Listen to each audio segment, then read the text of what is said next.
Good morning my dear students. આજે આપણે 12 physics chapter number 4 lecture number 9 ઉપર આવીએ છીએ અને લેક્ચર નંબર 9માં જે છે give definition of magnetic field and give its unit વિશેની આપણે સ્ટડી કરવાની છે. તો give the definition of magnetic ફિલ્ડની આપણે વાત કરીએ તો આપણા પાસે મેગ્નેટિક ફોર્સનું ઇક્વેશન છે F equal to Q V cross B. બરાબર, આપણા પાસે ઇક્વેશન શું છે? એફ ઇક્વલ ટુ શું છે? ક્યુ વી ક્રોસ બી છે.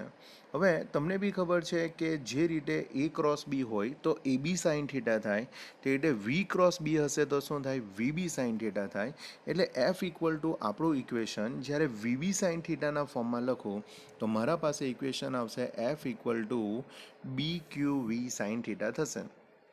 જેમાં સપોઝ આપણે બીને સબ્જેક્ટ બનાવીએ, સપોઝ આપણે કોને બીને સબ્જેક્ટ બનાવીએ તો ક્યુબી સાઇન થીટા એ એફના ડિવાઇડેડમાં જશે. સો બી ઇક્વલ ટુ શું થશે?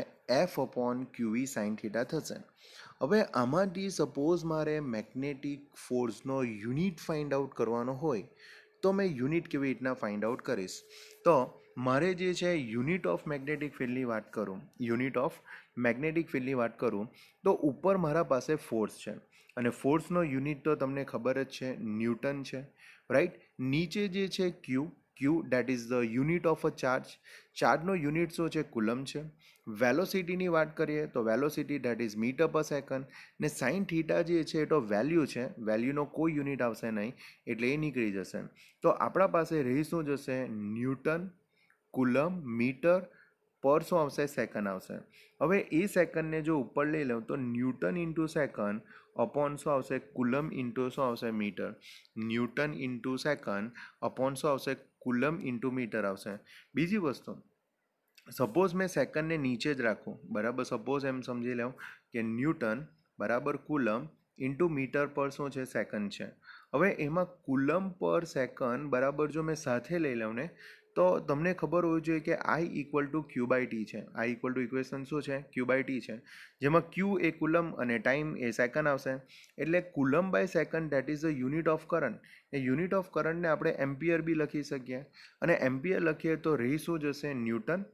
કુલમ પર સેકન્ડની જગ્યાએ શું આવશે? Ampere, right. અને મીટર રહી ગયું તો મીટર આવશે. તો ન્યૂટન એમ્પિયર પર મીટર આવશે.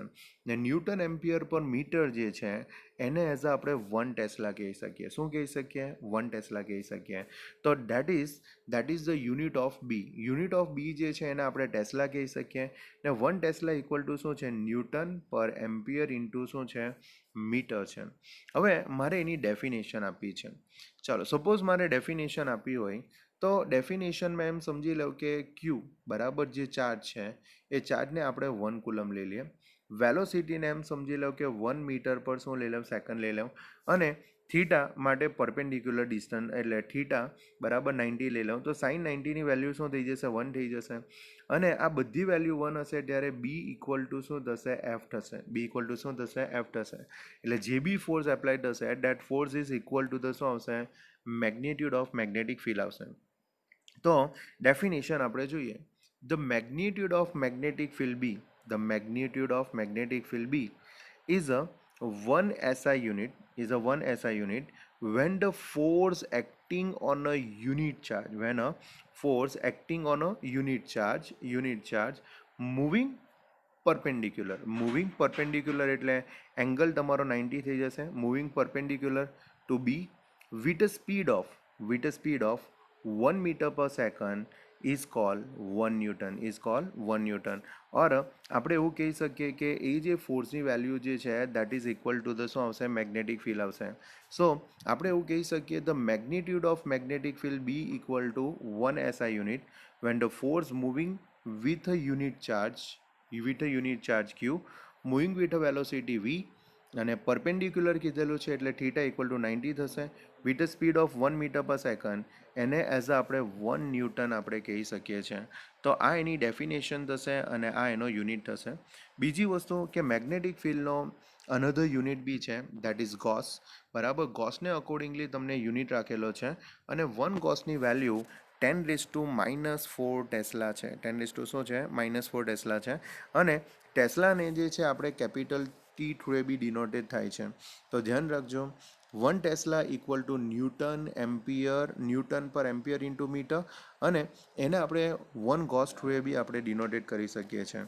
સો I hope you can understand this video. If any doubt come, please inform me. I will try to explain you. Thank you very much. Bye.